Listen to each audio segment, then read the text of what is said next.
NCP কে ইঙ্গিত করে বাংলাদেশ ইসলামী ছাত্র শিবির কঠিন বার্তা দিয়েছে এবং বাস্তবতা হচ্ছে এটা। কথা ছিল যে জুলাই ভিত্তিক, জুলাই চেতনার দল হবে এনসিপি, কিন্তু না, জুলাই ভিত্তিক প্রকৃত দল এখন বাংলাদেশ ইসলামী ছাত্র শিবির। জেনজিদের দল এখন শিবির, তরুণ প্রজন্মের দল এখন শিবির। রাজনীতিতে অনেক শিবির অনেক কিছু দখল করেছে। কি কি জানেন? দখল এখনো আছে। আগে ছিল হল দখল, এখন হল দখল নাই। এখন প্রশাসনের মাধ্যমে একটা নিয়মের ভিত্তিতে, শৃঙ্খলার ভিত্তিতে বিশ্ববিদ্যালয় চলে, হল চলে। বিশ্ববিদ্যালয় শিবিরের সভাপতি, সেক্রেটারি তিনি হলে থাকতে পারেন না, চলে যেতে হয় যদি ছাত্রত্ব শেষ হয়ে যায়। মানে দখলদারের রাজনীতি এই দিক থেকে শেষ। কিন্তু শিবির আবার আরেক আদর্শিক দখল শুরু করেছে। কি সেটা দেখেন, বাংলাদেশে তারুণ্য ভিত্তিক নতুন ধারার রাজনীতি শুরু করেছিল গণ অধিকার পরিষদ এবং এবি পার্টি। তারুণ্য ভিত্তিক দল ছিল গণ অধিকার পরিষদ, আর নতুন ধারার রাজনীতি শুরু করেছিল এবি পার্টি। কিন্তু দেখা যায় এই তারুণ্য ভিত্তিক দল হয়ে উঠেছে এখন শিবির, আর নতুন ধারার রাজনীতি স্টার্ট করেছে জামাত। এদেরটা নিয়ে নিয়েছে জামাত, নাই এই দখল করেছে। আবার জুলাই ভিত্তিক দল গঠিত হয়েছে এনসিপি।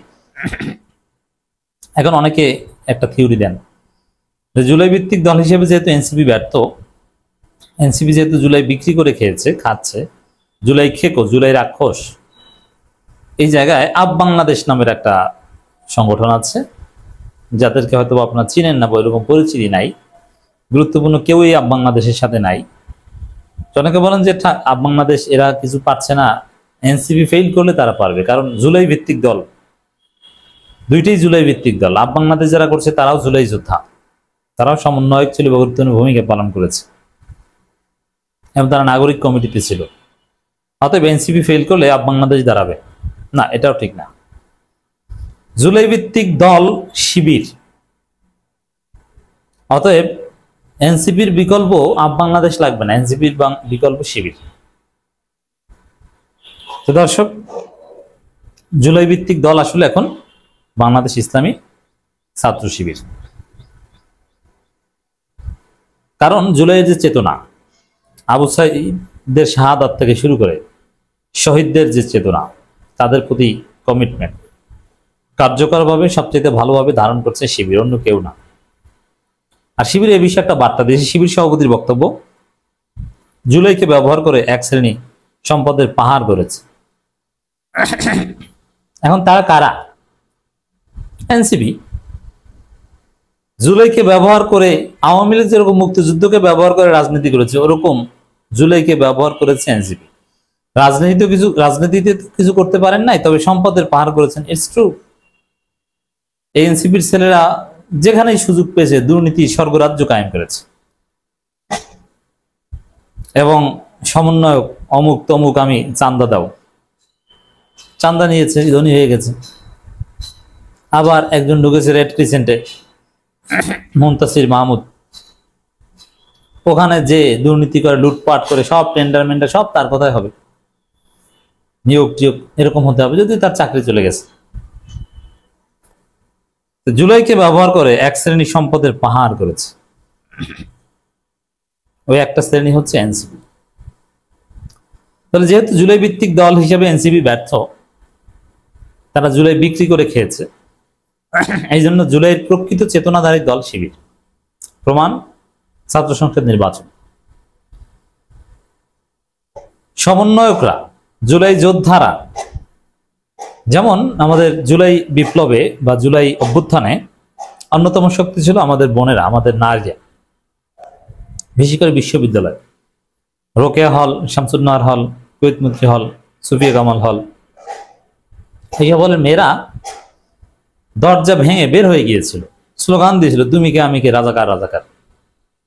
আওয়ামী প্রভোস্টকে আটকে বাধ্য করেছিল ছাত্র রাজনীতি নিষিদ্ধ করতে। এবং এই ঢাকা বিশ্ববিদ্যালয়ের মেয়েরা ছাত্রলীগের নষ্ট নেত্রীদের চুল ধরে হল থেকে বের করে দিয়েছিল, তাদের ব্যাগ ট্যাগ ফেলে দিয়েছিল, অনেকের বেডশিট তোষক 4 তলা থেকে ফেলে দিয়েছিল এই ঢাকা বিশ্ববিদ্যালয়ের মেয়েরা। এরা হচ্ছে জুলাই যোদ্ধা। এরা পুলিশের টিয়ার সেলের সামনে দাঁড়িয়েছিল। এদের কি সাহসী ভূমিকা আপনারা দেখেছেন জুলাই আন্দোলনে। এটার স্টার্টিংটা তো হয়েছিল ঢাকা বিশ্ববিদ্যালয় থেকে। সেই মেয়েরা কাকে, কোন দলকে ভোট দিয়েছে ছাত্র সংসদ নির্বাচনে? উত্তর হচ্ছে শিবিরকে, সাদিক কায়েমকে, ফরহাদ মহিউদ্দিনদেরকে। তাহলে কি দাঁড়ালো? জুলাই যোদ্ধাদের দল কি এনসিপি না শিবির? শিবির। শুধু ঢাকা বিশ্ববিদ্যালয় মেয়েদের ক্ষেত্রে না, পুরুষদের ক্ষেত্রে জাহাঙ্গীরনগর বলেন, রাজশাহীতেও কিন্তু জোরালো আন্দোলন হয়েছিল জুলাই আন্দোলনে। পুলিশ শক্তিশালী ভূমিকা রেখেছিল।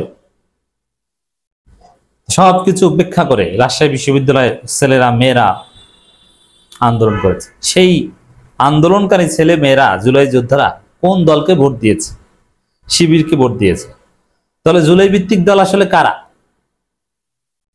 জুলাইয়ের চেতনার দল, জুলাই ভিত্তিক দল আসলে শিবির, এনসিপি নয়। আর এনসিপি কি? ওই যে শিবির সভাপতি বলেছে, জুলাইকে ব্যবহার করে এক শ্রেণীর সম্পদের পাহাড় গড়েছে। যারা জুলাই বিক্রি করে খায়, জনগণ তাদেরকে ভোট দেয় না, এটা প্রমাণিত হয়েছে অলরেডি। এজন্য জাতীয় রাজনীতিতে এনসিপির খাওয়ার নাই, থাকবে না। বাংলাদেশ ইসলামী ছাত্র শিবিরের কেন্দ্রীয় সভাপতি জাহিদুল ইসলাম বলেছেন, জুলাইকে ব্যবহার করে একটি শ্রেণী তাদের নিজেদের স্বার্থ হাসিল করেছে, সম্পদের পাহাড় করেছে।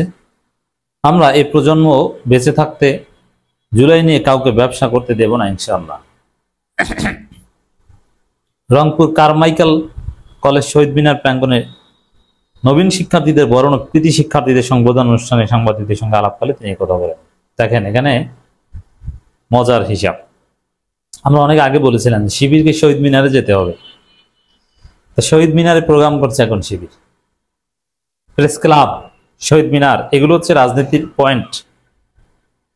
এবং জাহাঙ্গীরনগর বিশ্ববিদ্যালয় শিবির ছাত্র সংসদ নির্বাচনে জেতার পর তারা কিন্তু স্মৃতিসৌধে গিয়েছিল। এটা নিয়ে কোনো বিতর্ক হয়নি, রাজনীতির আসল জায়গায় চলে গিয়েছে। শিবির সভাপতি বলেন, আবু সাইদের স্বপ্ন, আবু সাইদের প্রকৃত উত্তরসূরি কারা? আবু সাইদ নিজেও শিবির ছিলেন। আবু সাইদকে এনসিপি কতটুকু ধারণ করে আর শিবির কতটুকু ধারণ করে? উত্তর হচ্ছে শিবির ধারণ করে। এবং এই শহীদ পরিবারের সদস্যরা কোন দলের পক্ষে এখন দেখেন তো? এনসিপির পক্ষে না জামাতের পক্ষে? শিবিরের পক্ষে। কারণ শিবির তাদের খোঁজ রাখে, তাদের সম্মান করে। আবু সাইদের স্বপ্ন বাস্তবায়নে প্রয়োজনে আমরা জীবন দিতে প্রস্তুত। এখনো শহীদ পরিবারের মায়েরা কান্না করেন। তাদের স্বপ্ন পূরণের জন্য আমাদের লড়াই অব্যাহত থাকবে। এই সমাজে কোনো জুলুম বা ফেসিবাদ প্রতিষ্ঠা হতে দেওয়া হবে না। অতএব দর্শক, শিবিরই হচ্ছে প্রকৃত জুলাই ভিত্তিক দল।